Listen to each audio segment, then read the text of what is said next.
السلام علیکم ورحمۃ اللہ وبرکاتہ۔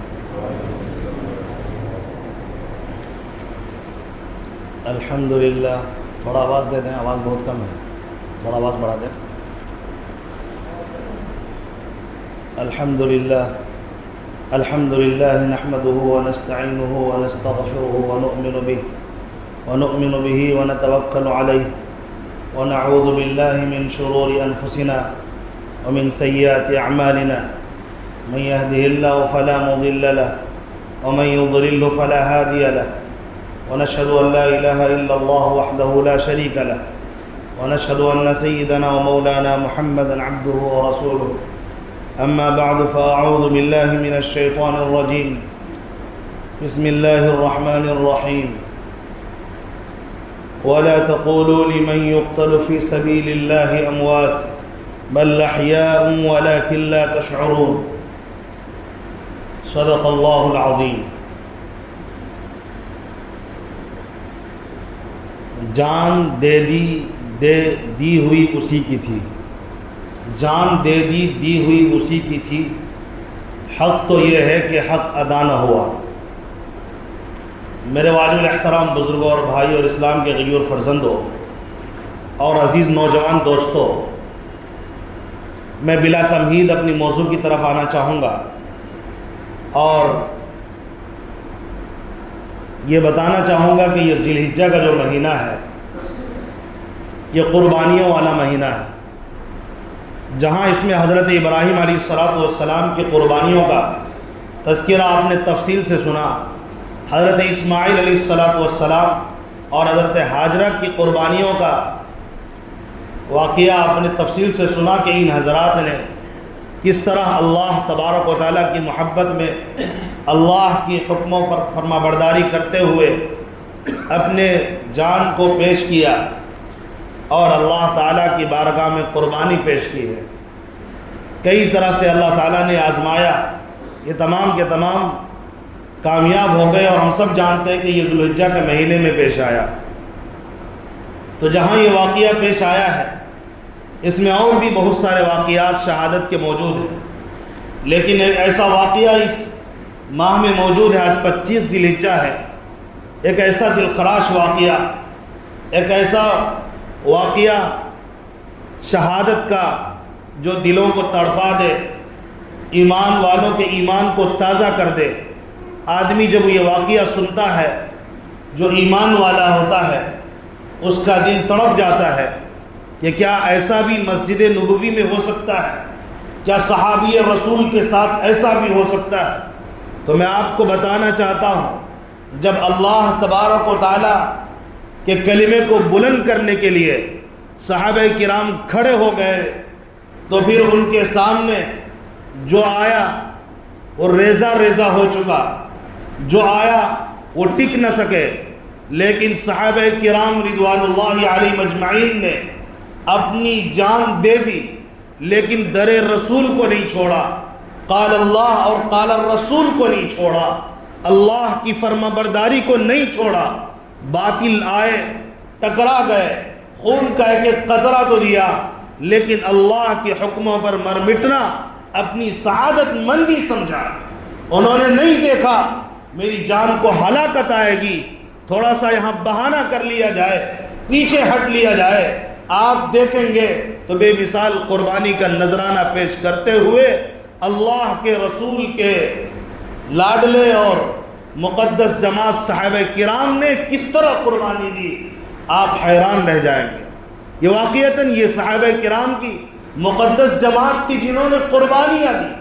جنہوں نے خون کا ایک ایک قطرہ بہایا تاکہ اسلام بلند ہو جائے، تاکہ قرآن پاک کا پیغام ایک ایک انسان تک پہنچے، یہ انسان اپنے رب کو پہچانے، اپنے خالق کو پہچانے، اپنے مالک کو پہچان لے اور اللہ تبارک و تعالیٰ سے وہ قریب ہو جائے۔ اس لیے صحابہ کرام نے قربانیاں پیش کی ہیں، اپنی جان دے دی ہے اور اللہ کے رسول کے ایک ایک فرمان کو پہنچانے کے لیے ہر طرح کی قربانی پیش کی ہے۔ جب ہمیں ان قربانیوں کو جب یاد کرتے ہیں ہمارا ایمان تازہ ہو جاتا ہے، مسلمانوں کا، ایمان والوں کا سینہ فخر سے بلند ہو جاتا ہے کہ ہم ان لوگوں میں ہے جنہوں نے اللہ کے حکموں پر چلتے ہوئے قربانی دی، جان دے دیا، مال دے دیا، لیکن اللہ کی راہ میں قربانی دیتے ہوئے رکے نہیں، اللہ کے دین کو پھیلانے کے لیے رکے نہیں، بلکہ اللہ کے دین کو پھیلانے کے لیے جب نکل پڑے تو پھر واپس نہیں ہوئے۔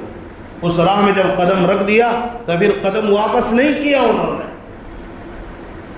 18 ذی الحجہ تاریخ اسلام کا بہت ہی دردناک اور بہت ہی مظلوم دن ہے، جس تاریخ نے ایک ایسے مظلوم شخصیت کو اپنی آنکھوں سے شہید ہوتے ہوئے دیکھا، جو ہمیشہ کے لیے تاریخ اسلام کے اندر وہ درج ہو گیا، ایک یادگار بن گیا، اور معلوم ہو گیا کہ اللہ کے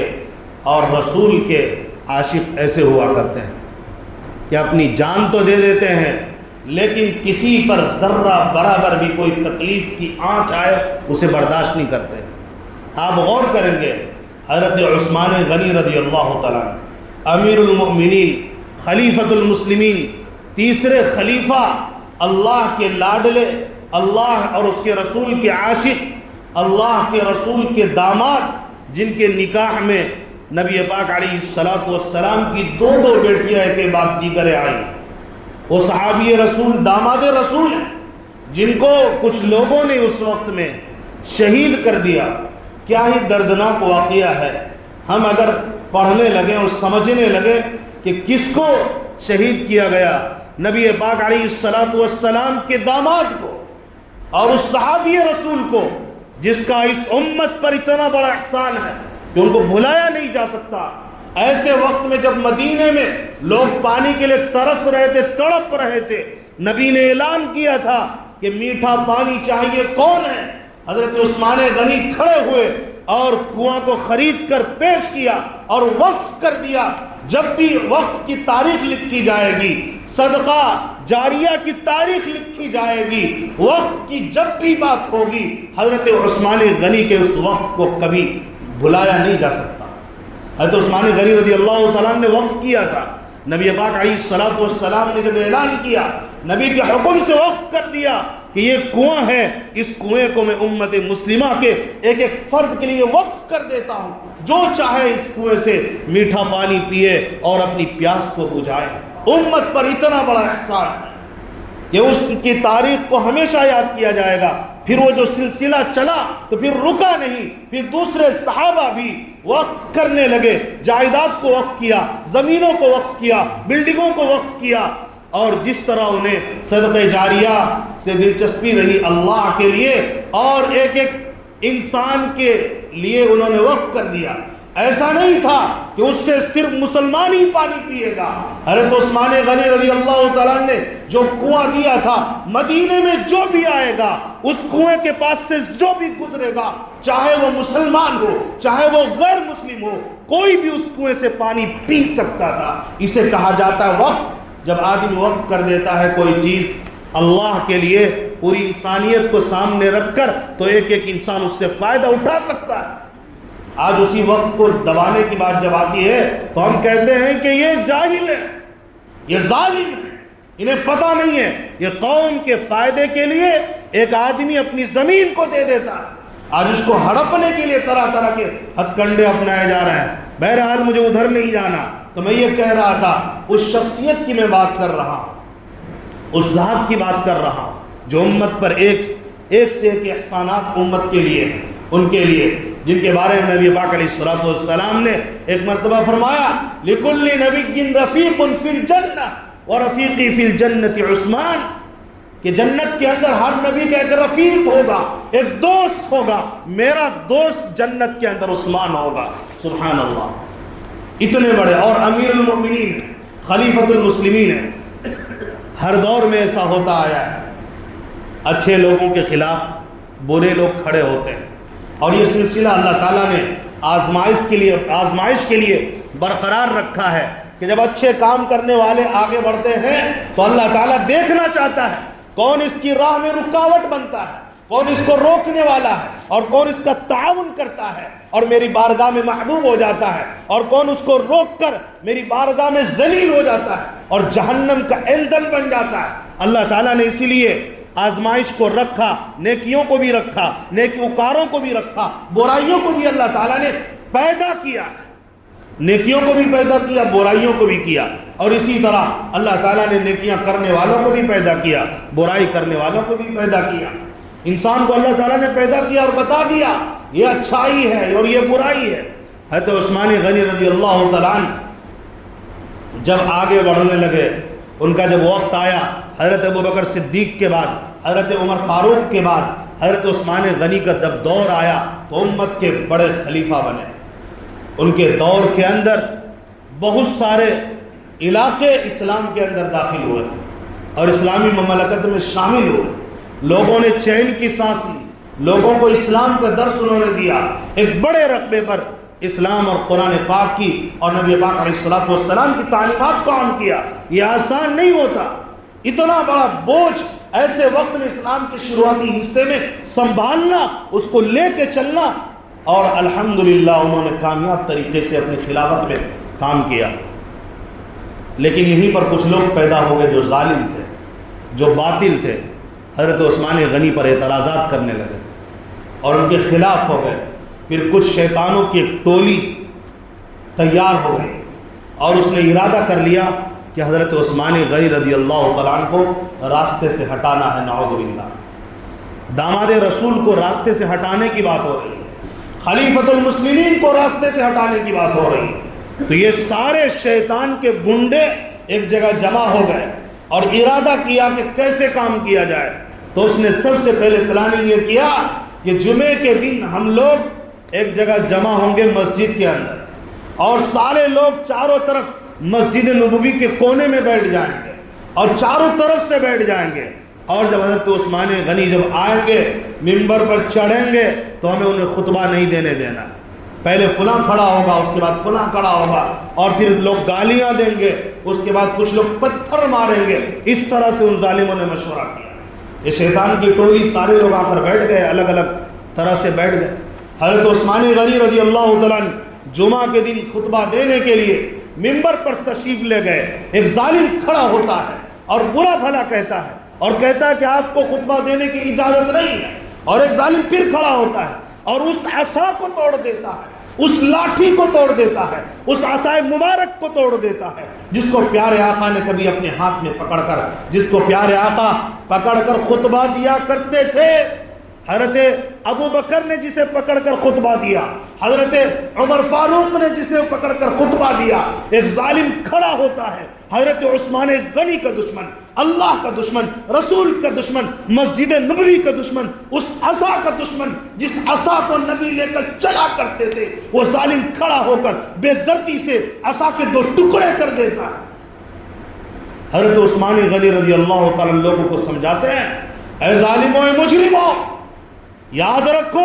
اگر تم میرے خلاف ہوتے ہو، یہ سارے لوگ یہاں گواہ ہیں اور تم بھی جانتے ہو سارے کے سارے تم ملعون ہو، نبی نے تم پر لعنت کی ہے، اللہ کی تم پر لعنت ہے اگر تم نے میرے ساتھ اس طرح کی غداری کا معاملہ کیا، ظلم کا معاملہ کیا۔ سارے کے سارے لوگوں پر نبی نے لعنت کی ہے، اور تم لعنت زدہ اگر بننا چاہتے ہو تو پھر آگے بڑھو،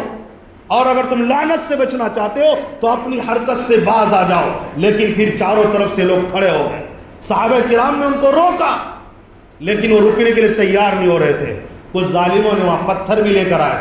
پتھروں کی بارش ممبر رسول پر، مسجد نبوی کی توہین کی جا رہی ہے، ممبر رسول کی توہین کر دی، داماد رسول کے ساتھ اس طرح ظلم کا معاملہ مسجد نبوی میں کیا جا رہا ہے جہاں پیارے آقا سیدنا سید الانبیاء حضرت محمد صلی اللہ علیہ وسلم آرام فرماتے روضہ رسول میں، وہاں کھڑے ہو کر یہ بے شرم اور یہ بے حیا لوگ، یہ مجرمین کھڑے ہو کر ان کو تکلیفیں دے رہے ہیں اور ان کے ہاتھ تک نہیں کانپ رہے ہیں، یہ مسجد نبوی کی توہین کر رہے ہیں، یہ عصا کو توڑ رہے ہیں، یہ امام مظلوم پر، خلیفۃ المسلمین پر، حضرت عثمان غنی پر حملہ آور ہو رہا ہے۔ ان کو مسجد نبوی کا بھی کوئی خیال نہیں، ان کو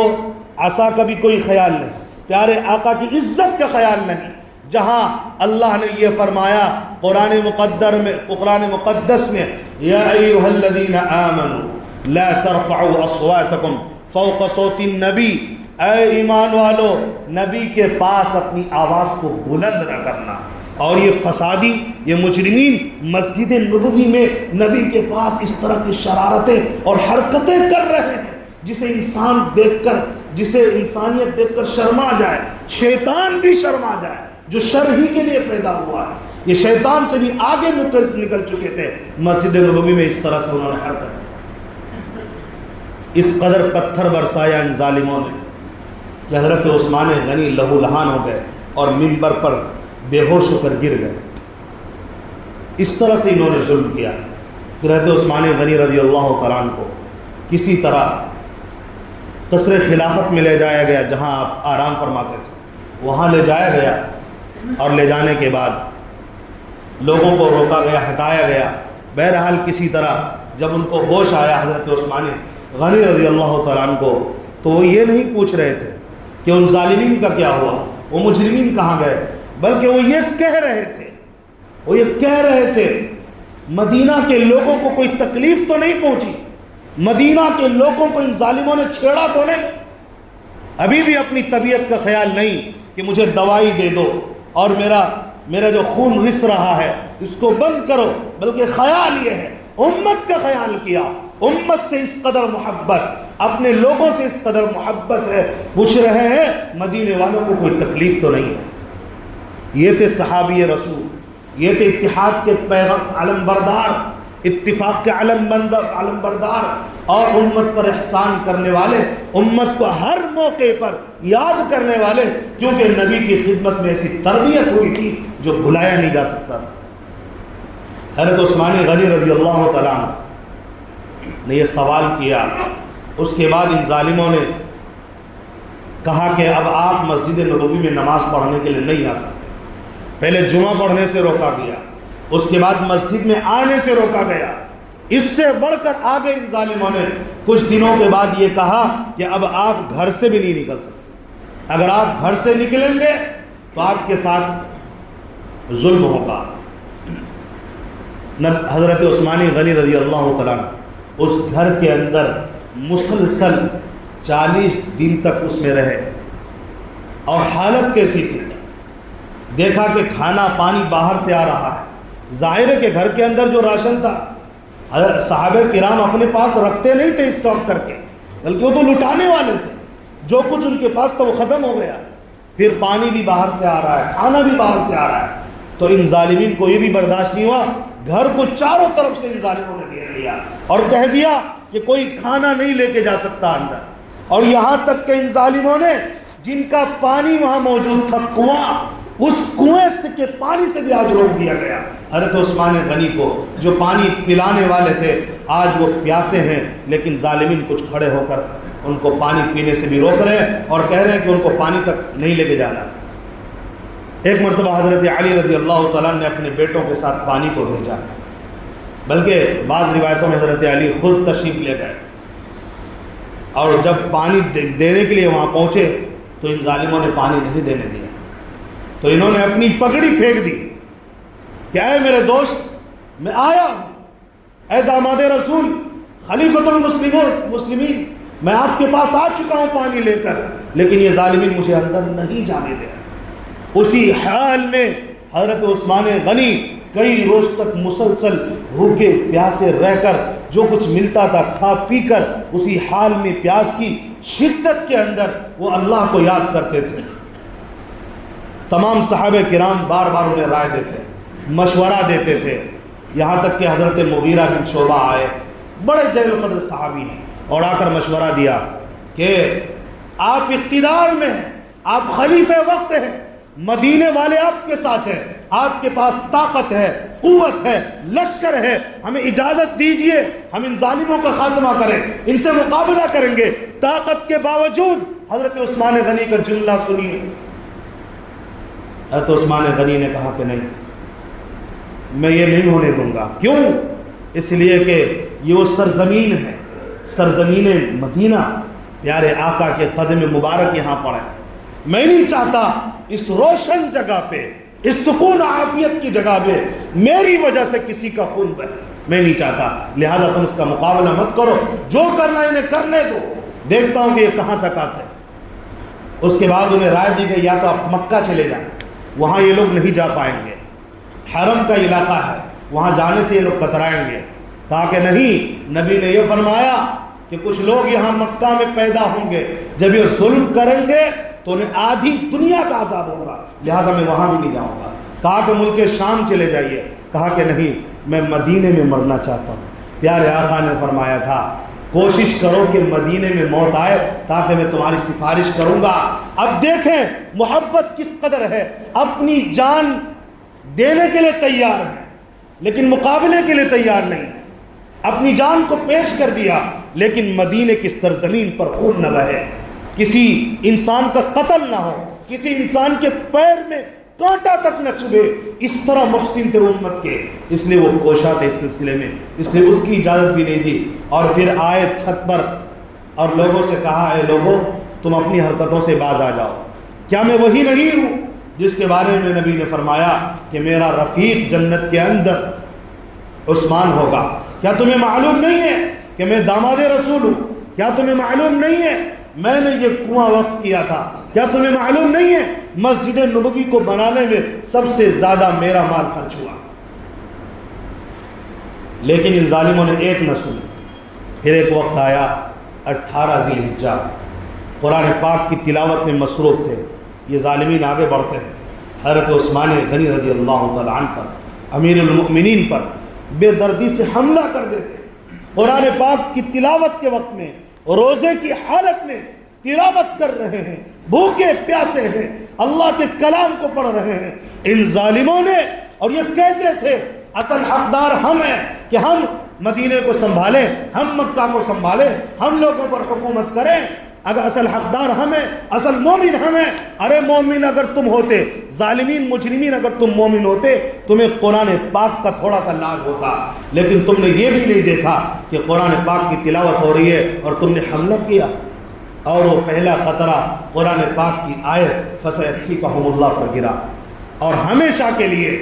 آنکھ بند ہوتے ہی زندہ ہو گئے، جس کو اللہ نے قرآن میں کہا وَلَا تَقُولُوا لِمَنْ يُقْتَلُ فِي سَبِيلِ اللَّهِ أَمْوَاتٌ، ان لوگوں کو مردہ نہ کہو جو میرے راستے میں شہید ہو چکے ہیں، قتل ہو چکے ہیں، انہیں مردہ کہنے کی تمہیں اجازت نہیں، اس لیے کہ وہ زندہ ہے، بل احیاء ولکن لا تشعرون، وہ زندہ ہے لیکن تم اس کا احساس نہیں کر سکتے، ان کی زندگی تم نہیں سمجھ سکتے۔ ایک روایت میں آیا جتنے شہید ہوتے ہیں اللہ تعالیٰ نے سب کے روحوں کو جنت کے اندر ایک سبز رنگ کے پرندوں کے قالب کے اندر، ان کے دلوں کے اندر، ان کے بپوٹوں میں جمع کر دیا ہے، اور وہ پوری جنت کا ہمیشہ سیر کرتے رہتے ہیں، اور پھر آرام کرنے کا وقت آتا ہے تو وہ گھونسلے بنے ہوئے ہیں، رحمان اللہ تعالیٰ کے عرش کے نیچے گھونسلے ہیں، وہاں جا کر وہ رکتے ہیں اور پوری جنت کے چکر کاٹتے ہیں۔ یہ وہ خوش نصیب لوگ ہیں جو اسلام کے لیے، اسلام کی بلندی کے لیے، باطل کو مٹانے کے لیے